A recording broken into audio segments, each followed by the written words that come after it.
What would you build if winter plunged to -50 degrees Celsius with no trees, no firewood, and no shelter for miles? You might imagine stone walls. You might imagine a fortress. You might imagine a permanent house buried deep beneath the ground. For the nomadic herders of Mongolia, the answer was almost the opposite. They built something light enough to carry, something flexible enough to dismantle, something made largely from wood, wool, hide, and felt. And somehow, this apparently fragile structure became one of the most enduring forms of mobile architecture on Earth. The Mongolian Gers was never designed to defeat winter by brute force. It was designed around a much more sophisticated idea. Survival comes from controlling what you can, moving what you cannot, and wasting as little energy as possible. That distinction matters, because the greatest danger on the Mongolian steppe was not simply cold air. It was the chain reaction that cold could trigger.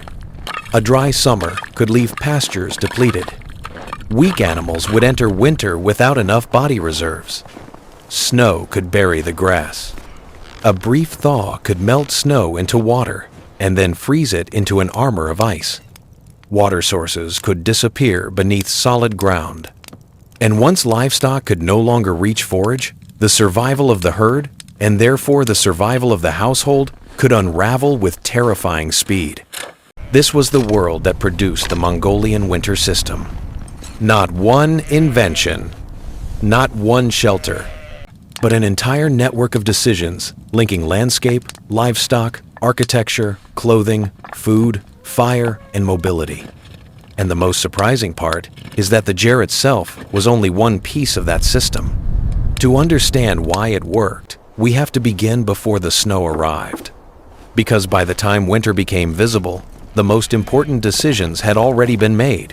On the Mongolian steppe, preparing for winter was not something a family suddenly started doing when snow appeared. The preparation began months earlier.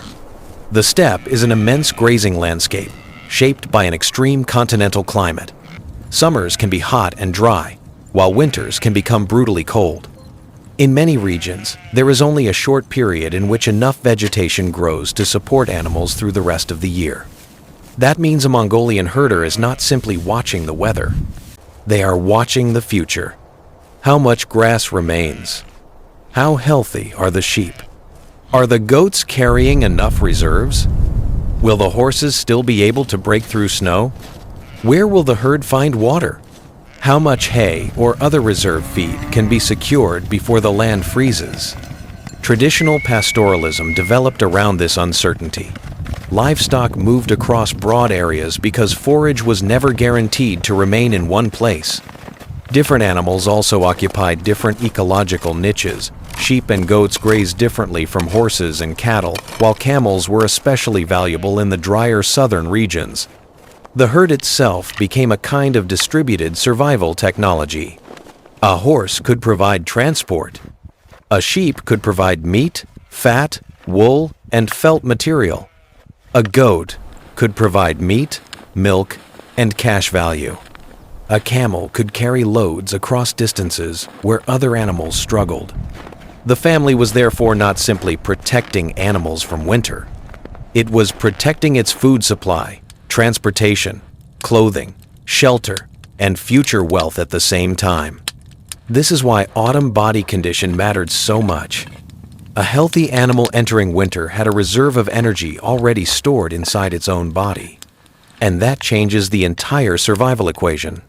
Instead of trying to create an enormous permanent building capable of maintaining warmth indefinitely, the pastoral system distributed resilience across the landscape. Part of the solution was the herd. Part was the pasture. Part was the winter camp. And part was the ability to move when one of those pieces began to fail. This is the first secret of the steppe. The strongest shelter was never the shelter alone. It was the entire system surrounding it. And that system began with choosing where to stand. Imagine looking across the Mongolian steppe for the first time. To an outsider, it can appear almost perfectly flat. Grass, rock, sky, nothing obvious to hide behind. But experienced herders do not see an empty landscape. They see a map of possibilities. A shallow depression can reduce exposure to wind. A slope can alter how snow accumulates. A south-facing location can receive more winter sunlight. A nearby water source can reduce the daily energy required to keep animals alive. A mountain or ridge can influence wind exposure. The difference between two seemingly similar locations can become enormous after weeks of snow and cold. This is why seasonal movement was never random wandering. Pastoral mobility was a form of environmental calculation. Mongolian herders traditionally moved according to combinations of pasture, water, shelter, seasonal conditions, and the needs of their animals. FAO descriptions of Mongolian pastoral systems emphasize precisely this relationship between livestock, movement, feed, water, and shelter. The winter site therefore had to solve several problems simultaneously. It needed access to grazing. It needed some protection from exposure. It needed water. It needed enough room for livestock. And it needed to remain useful even as the landscape changed. This is where mobility became more than a cultural preference. It became risk management. If one pasture failed, the household could move. If a region became buried under snow, another grazing area might offer better conditions. If a drought had weakened the herd, the family could attempt to reposition before winter became irreversible. In modern engineering, we often try to make a structure stronger. On the steppe, another strategy was equally important. Make the system capable of leaving. That principle would eventually shape the architecture of the Gers itself. But before the Gers could protect the family had to protect the herd. And that is where Mongolia's most feared winter phenomenon enters the story. The Mongolian word zud describes a category of severe winter conditions that can make livestock unable to reach the food and water they need. That definition is more revealing than simply calling it a blizzard. Because a zud does not have to kill an animal directly with cold. It can kill by blocking access to the landscape. A white zud can bury pasture beneath heavy snow. A black zud can occur when the lack of snow is accompanied by frozen water sources and poor access to forage. An ice or freezing zud can occur when thawing and refreezing create an icy layer that livestock cannot break through to reach grass beneath it. Storm conditions can drive snow into deep drifts and scatter animals. Extreme cold can add another layer of stress. The categories and terminology vary between sources and local usage, but the central problem remains remarkably consistent. The pasture becomes inaccessible. That is why a summer drought can become a winter disaster. The two seasons are connected. A dry summer means less vegetation. Less vegetation means weaker animals. Weaker animals enter winter with smaller reserves. Then snow or ice blocks access to what remains. The result is not simply cold weather. It is a cascading failure. Historical zuds have killed millions of livestock. In the severe winter of 2009-2010, for example, FAO reported temperatures falling to roughly -40 to -50 degrees Celsius in affected areas. An estimated 1.7 million livestock had already died by February 2010. This is why Mongolian winter survival cannot be reduced to a story about staying warm inside a ger. A perfectly warm shelter means little if the herd outside has nothing to eat. The real battle happens on both sides of the wall. Inside, preserve human heat. Outside, preserve animal energy. Between those two worlds sits the winter camp, and its arrangement could matter almost as much as the individual ger. Walk toward a ger in winter, and its first impression can be misleading. It looks light. It looks portable. It looks almost too delicate for the environment. But the circular form is doing something important.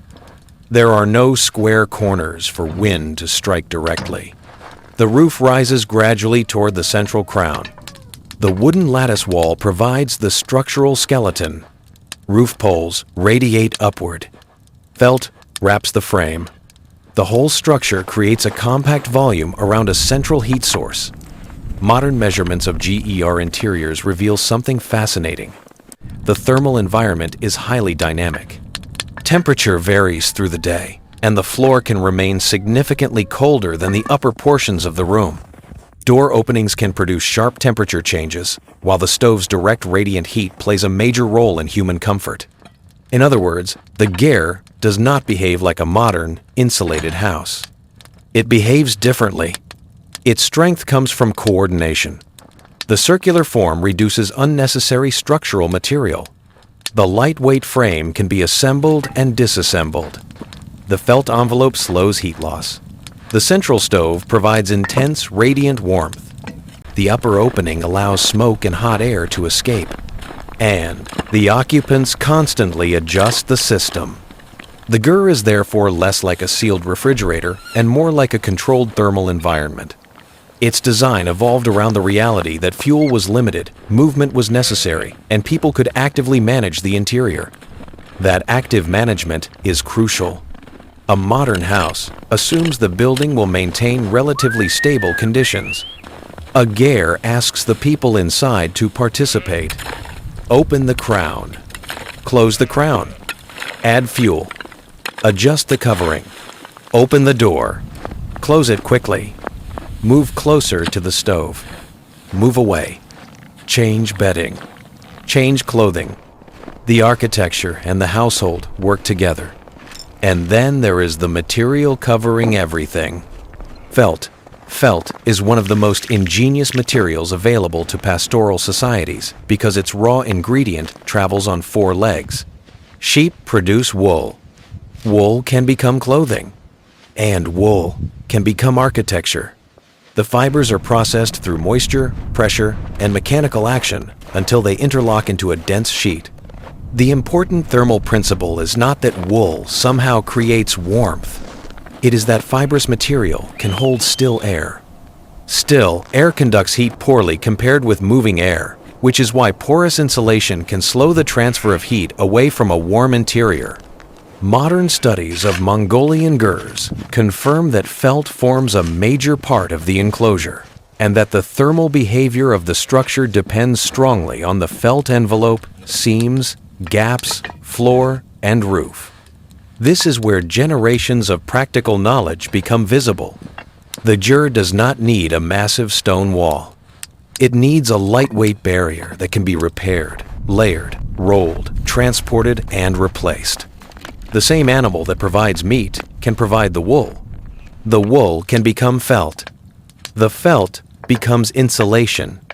The insulation becomes shelter. And when the family moves, the shelter moves with them. That is an extraordinary compression of resources. A flock is no longer simply livestock. It is a mobile warehouse of food, fiber, clothing, transportation, and building material. But insulation alone cannot solve the problem. At -40 degrees Celsius, the inside of a Gers still needs a source of energy. And that energy comes from one of the most important materials on a treeless steppe: what the herd leaves behind. Across much of Mongolia, trees are scarce on the open steppe. That creates a fundamental problem for anyone trying to heat a home. A forest-based society can burn wood. A pastoral society has to look elsewhere. The answer is dried livestock dung. Known as argol, dried dung has long been an important traditional fuel in Mongolia and other pastoral regions where firewood is limited. It transforms waste into energy. The herd feeds on grass. The herd produces manure. The manure dries under the open sky. The dried fuel enters the stove. The stove releases heat. That heat warms the family. The family survives the winter and protects the herd. It is a remarkably circular system. Inside the Gers, the stove is normally positioned near the center, beneath the roof opening known as the tuno. The geometry matters. Hot air rises. Smoke and combustion gases must leave. Fresh air must enter. and the occupants have to manage the balance between ventilation and heat retention. Modern thermal studies demonstrate why this balance is not trivial. The Gers indoor temperature can fluctuate substantially, and the structure's low air tightness and lightweight envelope create a very different thermal environment from that of a conventional modern building. The goal was never to create perfect stillness. The goal was to create a livable thermal zone while continuously managing combustion. At night, this becomes a human responsibility. Someone must tend the fire. Someone must notice when the heat is falling. Someone must understand how much fuel remains. The stove is not an autonomous heating system. It is part of the household. And this reveals another hidden principle. The Gers saves energy, partly by making people pay attention to it. Every unnecessary opening costs heat. Every badly placed gap creates a draft. Every poorly maintained covering becomes a thermal leak. Every failure to prepare fuel becomes tomorrow's problem. The architecture therefore rewards discipline. But even the best shelter cannot keep the body warm if the body itself has no fuel. Cold survival begins inside the body. When temperatures plunge, metabolism becomes a source of heat. Food is no longer merely nutrition. It becomes energy storage. This is why winter diets in pastoral societies place enormous value on animal products. Meat provides protein and energy. Fat provides dense calories. Dairy products provide another important food resource when conditions allow. Preserved foods extend the usefulness of the herd beyond the moment of slaughter. The key is not a magical number of calories. The key is maintaining enough energy intake to support the body's constant battle against heat loss. And then clothing extends that strategy outward. The traditional wrapped robe worn by Mongolians is more than cultural clothing. Its overlapping front panels and sash can reduce openings around the torso while creating layers of clothing around the body's core. Winter garments may incorporate wool, sheepskin, or fur. The principle is familiar. Trap warm air close to the body. Reduce exposure. Protect extremities. Limit unnecessary heat loss. The same logic appears in boots, gloves, hats, and layered winter garments. The Gers protects the body from the outside. Food fuels the body from within. Clothing creates another insulation layer between the two. And the herd provides many of the materials required for all three. That is why calling this merely a yurt survival trick misses the larger story. The real invention was integration. The shelter, clothing, food, livestock, and landscape were all components of one system. And the system became even more powerful when the animals themselves entered the picture. At night, livestock could be gathered near the camp or sheltered according to season, weather, and local practice. This created a powerful relationship between humans and animals. The animals were not simply protected because they were valuable. They were the reason the household existed. Their survival determined whether the family would have food, clothing, transportation, and income in the months ahead. In severe winters, the greatest threat was often not that animals would freeze instantly. It was that they would gradually lose energy. They became weaker. They traveled less. They could no longer break through snow. They reached less forage. They lost more body reserves. And the cycle accelerated. That is why livestock breeds adapted to Mongolia's harsh environments are so important. FAO notes that local breeds have developed remarkable resilience to the country's highly variable climate, including extreme cold. The survival system therefore contained two forms of adaptation. The first was cultural. People learned where to move, when to move, how to prepare, and how to use the Gers. The second was biological. Animals themselves were selected and maintained for their ability to function under harsh conditions. Together, these adaptations created something far more resilient than any individual technology. And there was one final advantage that a stone house could never provide. If the land became impossible to survive on, the entire home could leave. This may be the most important lesson hidden inside the Mongolian Gers. Its greatest feature was not the felt. It was not the circular wall. It was not the stove. It was mobility. A traditional ger can be dismantled because its structural system is designed around assembly rather than permanence. The lattice walls fold. The roof poles are removed. The felt coverings are rolled. The central components are separated. The household's possessions can be packed for transport. The architecture becomes a load, and the load becomes a home again, somewhere else. Modern research still describes the Ger as a traditional mobile dwelling, specifically adapted to nomadic pastoralism, with lightweight local materials chosen for assembly and disassembly. That mobility is not merely convenient.